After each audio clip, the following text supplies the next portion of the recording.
Morning, everyone. Good morning. I just thought I'd talk a little bit today about my journey as a spiritualist, but kind of really get into what happened in my life to draw me towards where I am today. First mostly started when I was young. So I was about 5 years old.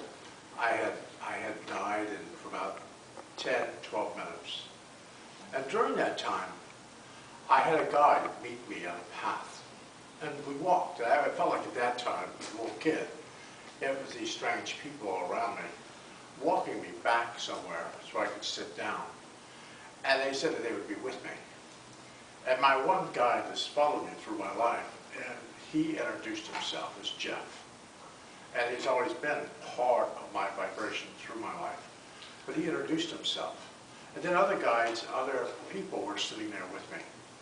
Especially an uncle that my grandmother, after I'd come back, they brought me back. I told my grandmother about this individual. I said, well, this gentleman was there. She goes, oh, that's your uncle. That's your uncle. He died a while ago, but you never knew him. But he was there to help me. And that's all he kept saying, I'm here to help. And through the next few years of my life, there was this journey of them trying to talk to me. And I learned to be silent. And I know these days we have the computers, we have the cell phones, we have all this stuff going on in our lives, but we don't take time to be silent. When I do a seance in my seance room at the church, in the seance of the church, people want to bring all these gadgets in, the electronics. They want to manifest something and manifest something. Well, instead of just sitting in the silence to hear the voices, they want to manifest through some kind of ingenuity here. And I think that we've lost the touch with Spirit, because Spirit just wants to speak to us. And we're too busy trying to figure out what station to put the radio on or what to change this thing to so we can hear a voice. I love it when people told me the other day, says, oh, Lewis, we got a voice on the recorder. It's George Colby. I said, have you ever heard George Colby? No, but it's got to be George Colby's voice. I said, do you know it's George Colby? Because anybody on the other side can say, this is who I am. Did you test the Spirit? Did you test it? And through my younger years, I tested the Spirit. I worked with them. I learned to be quiet and sit in the silence and listen to what they were trying to tell me. A lot of years of my life, Spirit their mouths would move, but they would say, I would know what they were saying, but they weren't actually verbally saying something to me. I would just see their mouths move. They'd be busy moving. And I would hear what they were trying to say inside my head. And during those years, I learned how to work with them, but to learn how to controlling the situation. You're in control, and I always explain to people, you're in major control of whoever you propel around you. You just don't attract negative energy in situations around you unless you're actually looking at that, looking for that. You're only attracting what Spirit wants to help you. They want to bring people, events, and situations in your life to propel you down the path to where you need to be. Now, during my younger years, there's this whole congregation in my life into Catholic, Christianity, spiritualism, Indian. I went through a lot of stuff in my life, learned testing other religions, testing them, see if they were a good fit for me. I spent a lot of years of my life on the road in the younger years of my life with my father, who was a Baptist minister and an evangelist. And we used to travel the road, and I used to speak in tent revivals with my father. So then I would go, I thought, but spiritualism was kind of cool for me, because I'd go from tent revivals into tent camp meetings. And they used to have another tent. So I thought, this is kind of cool. We got tents, and now we got more tents. So this was really cool as a kid, because I got to go to spiritualist meetings and listening to people going to trance, listening to them go into working with Spirit and learning how to work the Spirit as a small child. So I had that connection of being able to listen. But when I got about 10, going on 11, this time I had passed away for quite some time, about 35 minutes. I'd stopped breathing and I was supposed to be gone. But during that time period, there was this whole connection of Spirit wanting to get me well. fix me. And during that time, I ended up in some jungle with this large, I still remember to the day, it was this large teak hut with all these symbols all over it. And when I walked in, 3 men were sitting there, and they were cooking something. And as a kid, I'm just sitting there watching them. And all of a sudden, they took this out of this pot. They said, drink. And when I drank from whatever they gave me, when they eventually brought me back, I never had any more episodes with what was going on with me. Never again did I have any more episodes with that. So I don't know if it was the stuff I drank, but it was just so vivid, so vivid. And my grandmother kept telling me, she says, you can have vivid sights anytime you want them. You have to explain to guides, you have to set your journey. And that's before you go to bed. It's before you go to sleep, before you raise your feet up to go to bed. While you're still connected to the earth plane is when you tell your guides what you want to say. Tell them. Somebody told me you can't yell at your guides. Well, you handpicked them. They followed you. They're supposed to behave. They're supposed to behave. You're supposed to tell them, you know, you have to do this for me. If you just allow them to go in, because I have clients that they'll say, oh, I have negative energy in my house. I said, tell them to leave. Why are they still in your house? If a negative person came to your front door and started banging at your front door, you wouldn't let them in. So why are you letting spirit in your house to reside within your home? Only you have the power to send them away. I don't. I can't go in your house and say, okay, I'm going to send them away for you. You have the power, because they're your people. They're the people that you attracted. So you have to send them. Same thing with how you perceive energy around you. I learned most of my life to sit in the quiet, silence, to allow myself to work with spirit. But mostly allow spirit to kind of figure out how to work with me, how to connect to me. I'm already ready to connect to them. I'm just giving them time to figure out how they're going to work with me. And that's what the silence is for. That's why meeting in circles. That's why working with other people's energies. Because if you get a group of people in a circle, even though your energy is going to be improved just by being there, it is the energy of the group, the other spirits within the group, are going to help you. Better than you would ever be able to do it on your own. The circle of people sitting around you. When George Colby went to Cassadaga, now a lot of stories when he went to Cassadaga was like this whole thing is, he ended up to Giddings, he was at the Blue Springs Landing, and he walked through the woods. But one of the big stories was he hired a mule and a buckboard, and he piled the 10 T.D. Giddings and their family into the buckboard because George Colby was sick. He had this breathing thing going on. That's why he went. And he was supposed to find the 7 hills with the silvery lakes. And that's where Cassadaga sits. It sits with these 7 hills. A circle of spirit. A circle. That's why we sit in meditation. We sit with groups, to sit in a circle, to get quiet, to meditate, to allow ourselves to work. And I just take a lot of time in my life. I still meditate at the same time. I still do the same thing every single day, and I've done it since I've been 6 years old. Every day. Because I don't allow them to think that I don't care. I don't understand what they're doing. I want to talk to them. I want to have some kind of conversation.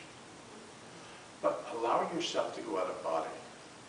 And that is training yourself. Sometimes people will automatically just do it. They're out. And then you get scared. You're afraid now. Like you jump out of your body. Never be afraid that you left. Never be afraid that you have had an out-of-body experience.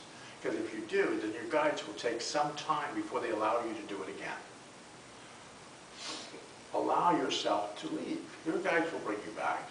They'll bring you back to your body. They'll bring you back. Allow yourself to go see parts of the spirit world. I've spent a lot of my time on the spirit side of life. I spent a lot of my time when I was having these near-death experiences. They would take me places and sit with me and work with me. The last time that I did that, when I had this experience, I met a gentleman on the other side, and he come later in my life to be my trans guy's son. And he's the one that jumps into me, talks through me. But the question is I met these people to work with me. Most of you need to know who your guides are. You need to know who they are. How do they work with you? How do they communicate with you? Whether it's your healing guides or your ministerial guides or your angels or whatever you deem as with you, how do they work with you? You have to set a criteria with your guides to figure out what they're doing. You just can't let them go crazy. And you're sitting there going, no, you guys do whatever you want to do. It doesn't work that way. Because they'll scatter you. Too many mediums have left this work because they've got themselves too scattered. They go off in every direction. They're like a ball, like one of those little big rubber balls you throw against the wall here and just keeps bouncing against the wall. So it never stops, it just bounces instead of focused. We have to focus the energy. That includes it with your health, your well-being, your relationships, where you are. You have to focus the energy. Be specific with your guides. Don't tell your guides, oh, I want to be healthy. Oh, no, I don't know if I'm ever healthy. My doctor said I'm going to be sick. I don't want to. Be specific of what you're looking for and stay the course. It has to be the course. Too many people are they go off in all kinds of directions. Oh, I want money. I don't know what I'll do with the money if I get money. Well, you know, it's always schedule. And they just wander off different paths. Stay focused on a path. Allowing yourself to be good to yourself. All of us have had people in lives that are not as good as they should have been for us. Why beat ourselves up? Maybe this was part of your journey and you just had to done with it and move past it. Don't suffer through something that doesn't matter to you. What if it was just a moment, a blip in your life, and that was it? Not supposed to be a whole duration, just a blip. My illnesses in my life were only supposed to be to get my attention, to get me to where I needed to be. Not to be in my whole life, to be through my life, to be the whole life be sick. I told my guys that I didn't sign up for this, so they needed to fix it. Then they fed me some juice, and I was okay.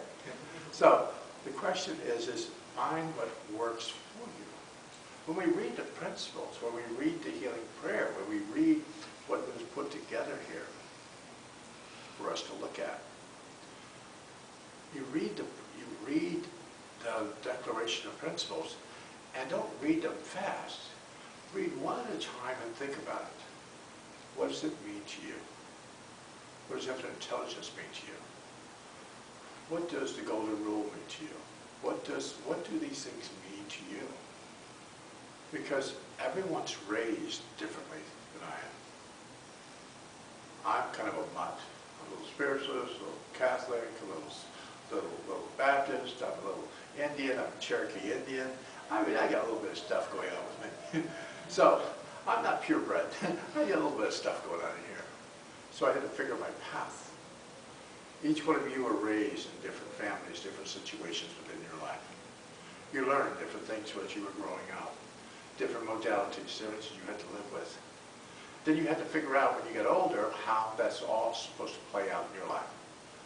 Then we forget to watch the path. We head off on somebody else's path. Then we get discouraged, and we don't ever, sometimes people do never make it back to their own path, because they only venture off on somebody else's path for most of their life, instead of their own. You should always ask your guide for your highest and best. What is your highest and best for you? Not for somebody else. Highest and best for you. Maybe your health condition cannot get you somewhere. Maybe situations in your life, you're not able to do certain things. Doesn't mean you're going to have the highest and best as somebody else that can do a whole bunch of stuff. Just for you. Don't beat yourself up in this lifetime. My mother always used to tell me, don't beat yourself up, Lou, even though these things are happening. One of my near-death experiences when I left my body, that's after my stepmother shot me. So that was kind of this whole connection here of me leaving at that point. But the question is, even though these things have happened in my life, they don't define my life. We allow things in our lives to define us. A divorce, crazy children, relatives, place where we live. We allow them to define us instead of us defining it ourselves. We allow people to define our direction. I've been into a lot of spiritualist camps, a lot of spiritual organizations and spiritual stuff.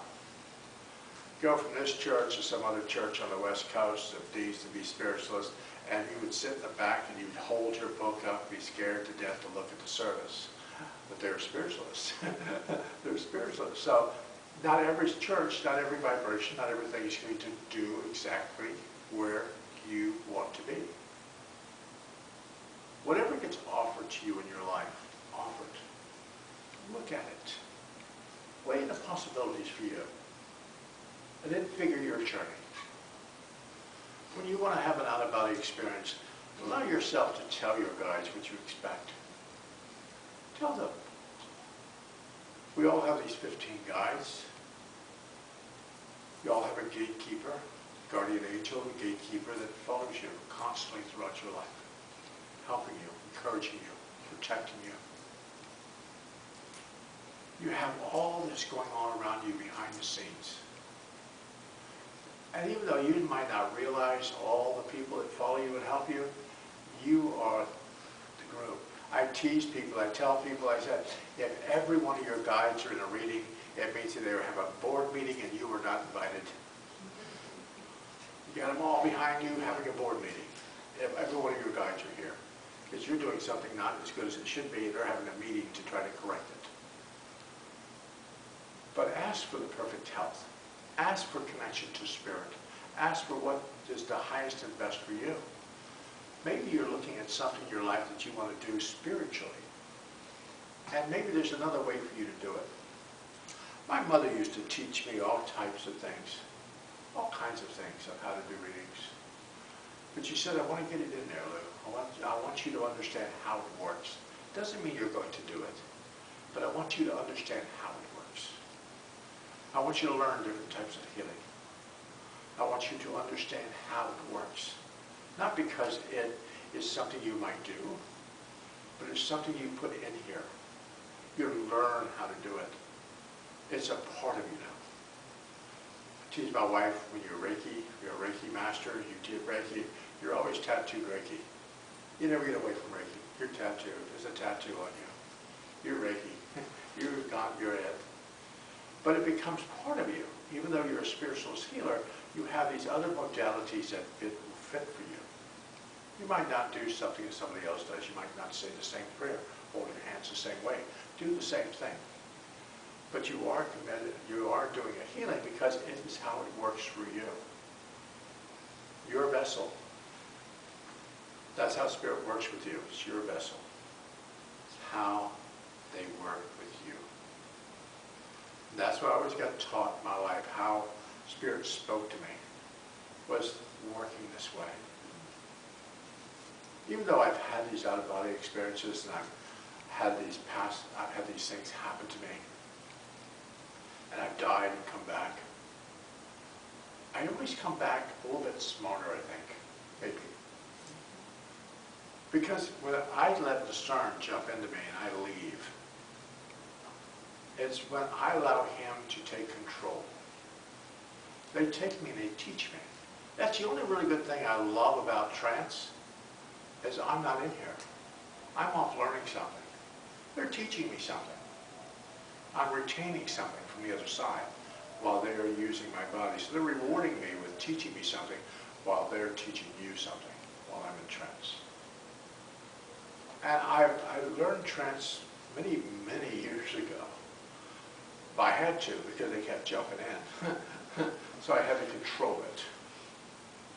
I had to learn how to control the jump-ins and jump and figure out exactly who's talking through me. So whatever you do, whether you do this work, whatever you do, it should fit you. I always wanted to fit you. I want you to still be in the work years from now. Not get discouraged and walk away, but be in the work. And what works for you? Be in the work. Because you have to be comfortable with it. I spent a lot of years in my 20s, early 20s. I was an evangelist. I was on the road. I was on the road. I was doing all kinds of stuff in large churches. But that didn't fit me. That didn't click with me. Because I would always tell the pastor, I would turn the book and they'd go, this is what we believe. And I'd go, what about that? They'd go, we don't read that part of the Bible. I go, really? Okay. So I learned that it was their perception of what it was. Their perception wasn't mine. So I had to go on a road of my own. Encouragement. My own vibration. So whatever road you're on, whatever connection you have in your life, whatever you are doing, are you having fun? Are you enjoying the journey? That's what you have to ask yourself. If you're not, explain it to them. Healers, message bearers, relatives, all these people follow you. So, if there's something you want them to change, they will run and try to find it for you. But just don't ask for something haphazardly. You want it, tell them, and be able to accept it if they brought it tomorrow morning. If they brought you perfect health tomorrow morning, perfect health tomorrow morning, could you personally accept it? Or do you need your health vibration? Do you need something that's going on with you? I always have people say, oh, I have hereditary. Oh, that's in my family tree. I'll always be sick. Then you'll always be sick. Doesn't mean your tree might have a little root rot, but doesn't mean you can't refertilize the tree and replant it. Doesn't mean that you have to follow the same path that you came to this earth plane with. Find your journey. Find your vibration. Maybe your journey into this lifetime was to maneuver something. I think my journey in this lifetime is to help people understand you do nothing wrong. Nothing you've done in your life is wrong. It was just a decision. And a lot of those decisions are maybe for someone else to fit another path, another journey. I've read a lot of spiritualist books. I love the old ones. I don't like the new books. I love the old ones. You know, I love the ones from the 1800s where people have touched them and read in candlelight and they were reading these books out loud in their homes, in their little houses. I love those books because the energy from all those people are still in the books. I love those. I love the energy of sitting somewhere in an old church that's been there for hundreds of years and just sitting in a pew and sitting in the quiet and listening to all the voices that are still within the place. This place has voices in it, but this place is empty and the lights are off and you just sit here quietly. You can hear them. Especially if people have been doing spiritual work. So listen to yourself. Guide yourself. Be good to yourself. And love yourself. That's the major key. Love yourself. You're not that bad. Somebody else's life is worse than yours. No one's own. So don't think you've got the only ticket to the bad ride in the midway. Somebody else's life could be just as bad. Just worse. So you're doing pretty good. I know Marilyn does readings. I do readings. Sometimes people leave our office and we go, my life is good, my life is good, my life is good, because they are so intrigued in this one direction that you can't change them. They're going down this road and there's no way to move them away from it. No way, because they want to be down that road. Find your path. Ask yourself, are you happy? If not, redirect the energy and then see what happens. And then be able to accept what happens. Be able to accept it. You might be surprised what Spirit brings. you might be just surprised. And I want to thank you.